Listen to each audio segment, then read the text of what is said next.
स्वागत है आप सभी का इस क्लास के अंदर। और आज की इस क्लास से किस्सा शुरू करते हैं पांडास के अंदर अगला, जो कि आता है डेटा फ्रेम से। और बीती हुई जो क्लासेस थे उनके अंदर आप मेरे साथ सीरीज कर चुके थे। अभी हम लोग डेटा फ्रेम करने वाले हैं, जो कि हमारे पांडास के अंदर बहुत अहम इम्पॉर्टेंट रोल प्ले है जो कर रहा है। तो चलिए इस क्यूट पांडा की शुरुआत करते हैं। एंड शुरुआत एक्चुअली हम लोग कर चुके हैं, बस आज की क्लास में डेटा फ्रेम की शुरुआत है जो हमने करनी है। आपको पता है कि पांडास क्या है, आपको पता है कि सीरीज़ क्या है, कैसे क्रिएट होती है, सीरीज़ के अंदर क्या क्या ऑपरेशंस हैं जो परफॉर्म हो सकते हैं, उसके अंदर एट्रीब्यूट्स किस तरीके से रोल प्ले करते हैं, और सीरीज़ का अलग अलग तरीके से क्रिएशन, ये सारी चीज़ें बखूबी हम लोग बीती हुई क्लासेस के अंदर निपटा चुके हैं। इस क्लास के अंदर हम लोग करने वाले हैं डेटा फ्रेम से चीज़ें, कि हम डेटा फ्रेम को किस तरीके से जानेंगे कि पहली चीज़ ये क्या है, क्रिएट कैसे करेंगे, और फिर इसके अंदर एक के बाद एक चीज़ें आपके सिलेबस के अकॉर्डिंग हम लोग करते जाएंगे। अब चलिए शुरुआत करते हैं। शुरुआत करने से पहले, जी हाँ, क्या तुमने चैनल को सब्सक्राइब कर दिया? अरे भाई कर दिया, ठीक है। दो चार और मोबाइल होंगे ना, मम्मी पापा का मोबाइल भी पकड़ करके और भाई बहन इधर उधर से मोबाइल पकड़ करके सब्सक्राइब वाले बटन पर क्लिक ही तो करना है। हाँ, मतलब कम से कम ये चीज़ तो कर सकते हो ना। तो चलिए फिर स्टार्ट करते हैं। अगर आपने ये भी चीज़ें हैं जो कर ली हैं, शाबाश। ओके, तो देखिए हम बात कर रहे हैं किसकी, डेटा फ्रेम की। यहाँ पर अब देखिए डेटा फ्रेम क्या है। डेटा फ्रेम की हम एक परिभाषा जो बुक के अंदर लिखी हुई है उसको पढ़ते हैं, क्योंकि आपने आखिरकार वही चीज़ पढ़नी है जो बुक के अंदर है। फिर उसको अपने शब्दों में मैं आपको समझाती हूँ कि आखिरकार क्या है। देखिए कहता है कि data frame, it is two dimensional labelled data structure like a spreadsheet. आपने स्प्रेडशीट पर काम किया है? नहीं किया है, कोई बात नहीं। माई एसक्यूएल पर तो आपने काम किया है ना, क्लास 11th के अंदर, क्लास 12th के अंदर हमने एसक्यूएल के अंदर बहुत सारी चीज़ें हैं जो करी हैं। तो उसके अंदर जो हमारा डेटा होता है वो कैसे होता है, टेबल की फॉर्म के अंदर होता है ना। ठीक वैसे ही हमारा जो डेटा फ्रेम है वो भी वैसे ही लेबल्ड डेटा स्ट्रक्चर है, उसके अंदर भी टू डायमेंशनल होता है। टू डायमेंशनल का मतलब है उसमें रो भी होती है और कॉलम्स भी होते हैं, ठीक है। इसीलिए इसको 2D यानी कि टू डायमेंशनल बोला जाता है। हमारी सीरीज के अंदर कॉलम्स नहीं होते हैं, उसके अंदर हमारे पास रो होती है ना। तो हमारे पास सिंगल एक सीरीज है वो क्या होती है, वो 1 डायमेंशनल होती है, ठीक है। लेकिन हमारा जो डेटा जो है ये डेटा फ्रेम है, इसके अंदर हमारे पास में रो भी होती है और कॉलम भी होते हैं। तो इसीलिए हम इसको 2 डायमेंशनल डेटा स्ट्रक्चर बोलते हैं। तो अगर आपने स्प्रेडशीट पर काम कर रखा है, आपने माई एसक्यूएल को ओपन कर रखा है, आपने एक्सेस वगैरह के अंदर काम कर रखा है, अगर कुछ नहीं कर रखा तो आपके दिमाग में एक टेबल तो मैप हो रही है ना। So that's called the data frame, right. कहता है कि इट कंटेन रो और कॉलम। बिल्कुल, अगर एक टेबल की शेप या एक स्ट्रक्चर तुम्हारे दिमाग में आ रही है तो ऑफ कोर्स उसके अंदर रो भी होंगी एंड कॉलम भी होंगी, ठीक है। तो क्या होंगी, रो एंड कॉलम। जैसे कि आपके पास में ये दिखाई दे रहा है आपको, इसके अंदर क्या है, आपके पास में कुछ रोज हैं, कुछ कॉलम्स हैं। तो ये क्या है, ये एक डेटा फ्रेम है हमारा, ठीक है। सो ये क्या है, डेटा फ्रेम है। अब आप कहोगे कि जब हमने सीरीज क्रिएट किया था तो आपने कुछ ऐसा बना करके बताया था, है ना, इस तरीके से हमने कुछ बनाया था। तो अब आप कहोगे कि हमारी जो दो सीरीज हैं वो आपस में मिल करके एक हमारा डेटा फ्रेम क्रिएट करती हैं। जी हाँ, बिल्कुल, हम सीरीज के थ्रू भी डेटा फ्रेम को क्रिएट कर रहे होंगे, ठीक है। तो एक अगर आपने शेप यहाँ पर अपने दिमाग में कुछ ऐसे बनाई है जिसमें कुछ रोज एंड कॉलम्स है, जी हाँ बिल्कुल, वो एक डेटा फ्रेम की स्ट्रक्चर है। यानी कि हमारा जो डेटा फ्रेम है वो क्या है, रोज और कॉलम्स का कॉम्बिनेशन है, इसीलिए उसको 2 डायमेंशनल डेटा स्ट्रक्चर बोला जाता है। अब जैसे कि हमारी सीरीज के अंदर बाय डिफॉल्ट जो रोज के नाम आ रहे थे वो 0 1 2 3 थे, और हम अपनी तरफ से भी लेबल्ड स्ट्रक्चर है, जो लेबल्ड इंडेक्सेस हैं वो दे पा रहे थे। सेम चीज़ हम यहाँ पर भी कर सकते हैं।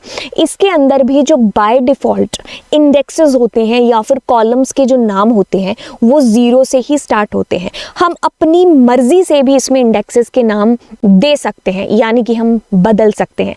कहता है कि डेटा फ्रेम 2 डायमेंशनल है। ये चीज़ अभी तक आपके दिमाग में पक्कम वाला पक्का है जो हो चुका होगा, ठीक है। तो कहता है कि डेटा फ्रेम हमारा क्या है, 2 डायमेंशनल लेबल्ड डेटा स्ट्रक्चर है। जैसे कि आपने कभी टेबल देखी होगी माई एसक्यूएल के अंदर, it contain rows and columns. जी हाँ बिल्कुल, रोज और कॉलम्स को ये कंटेन करके एक पूरी स्ट्रक्चर है जो बनाई जाती है। Each column can have different type of values, जैसे कि न्यूमेरिकल, स्ट्रिंग, बूलियन।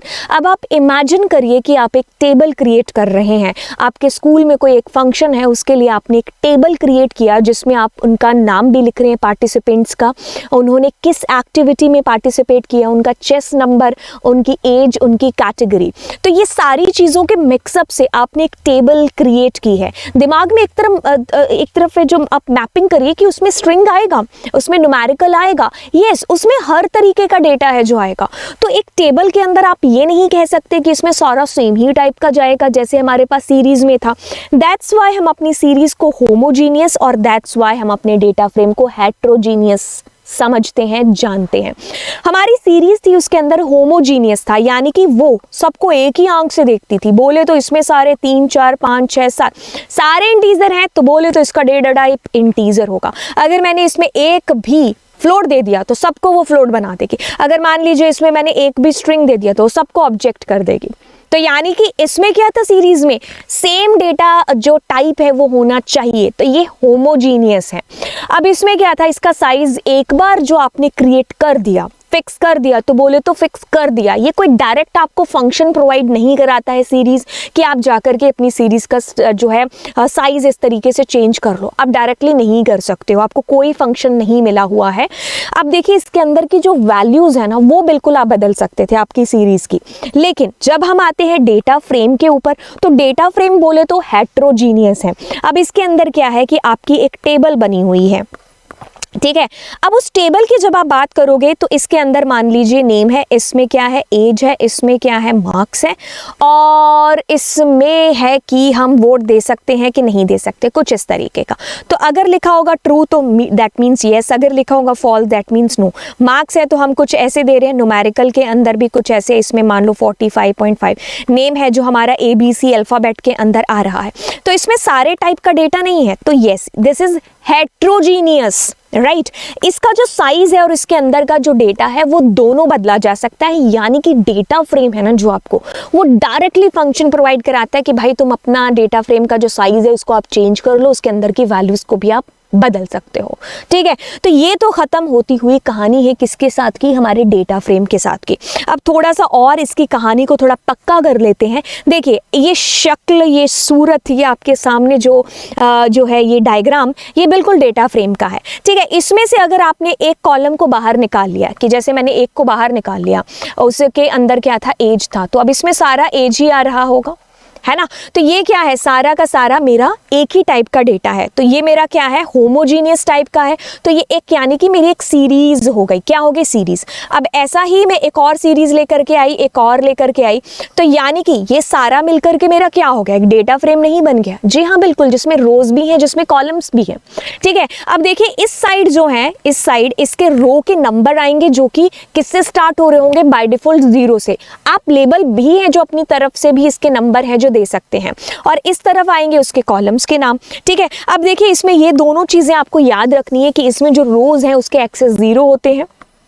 अगर आप बात करोगे रो की साइड के तो दैट इज एक्सेस 0, लेकिन अगर कॉलम की साइड की बात करोगे तो ये एक्सेस 1 है, ठीक है। तो ये कुछ इस तरीके से है। अब हम नेक्स्ट क्लास के अंदर डेटा फ्रेम को समझेंगे, बट एक पेज में यहाँ से एक ले लूँ, ठीक है, जिससे आपको एक जो है मैं एक फ्रेम बना करके बता दूं। जैसे कि अपने क्या करते हैं, यहाँ पर एक सीरीज बनाते हैं, ठीक है, उसमें कुछ डेटा रखते हैं और इस सीरीज़ का नाम मान लीजिए x है, इसमें कुछ वैल्यूज़ हैं, ठीक है, ये आपने क्रिएट किया हुआ है। अब मान लीजिए मैं अगर लिखती हूँ कि x का 3, तो आप कहोगे इसकी बात हो रही है। अगर मैंने लिखा x का 0, तो आप कहोगे इसकी बात हो रही है। तो यानी कि मैं उसके इंडेक्स नंबर के थ्रू उस तक पहुँच रही थी, बिल्कुल।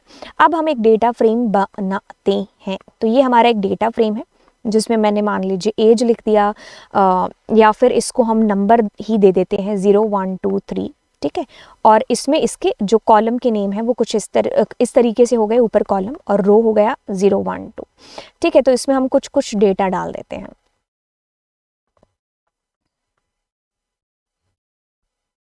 ठीक है। तो ये हमारा डेटा हो गया। अब इस डेटा फ्रेम का नाम मान लीजिए x है।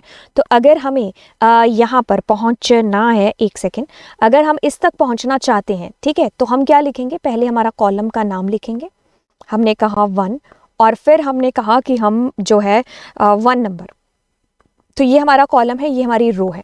तो इस कदर करते हुए हम यानी कि 39 तक पहुंच रहे होंगे। और इजी भाषा में समझाएं तो अगर मैंने लिखा यहाँ पर x का 2 और मैंने यहाँ पर लिखा x का 3, तो 2 नंबर कॉलम ढूंढो कहाँ है, ये रहा। 2 नंबर रो ढूंढो कहाँ पर है, 3 नंबर रो ढूंढो कहाँ पर है। 3 नंबर खैर हमारे पास है नहीं, मैं मान लो 0 कर लेती हूँ, ठीक है। तो 0 नंबर कहाँ है, ये इंटरसेक्ट कहाँ पर हो रहा है, 39 पर, तो 39 की बात हो रही है, ठीक है। तो अगर हम यहाँ पर और बेटर अंडरस्टैंडिंग के लिए, एक सेकेंड, और बेटर अंडरस्टैंडिंग के लिए जैसे कि मैं कर दूं कि x के अंदर जो है 3 और x के अंदर 2, ठीक है। तो 3 नंबर कॉलम कहाँ है, ये रहा, ठीक है। 2 नंबर रो कहाँ पर है, आपने कहा ये रही।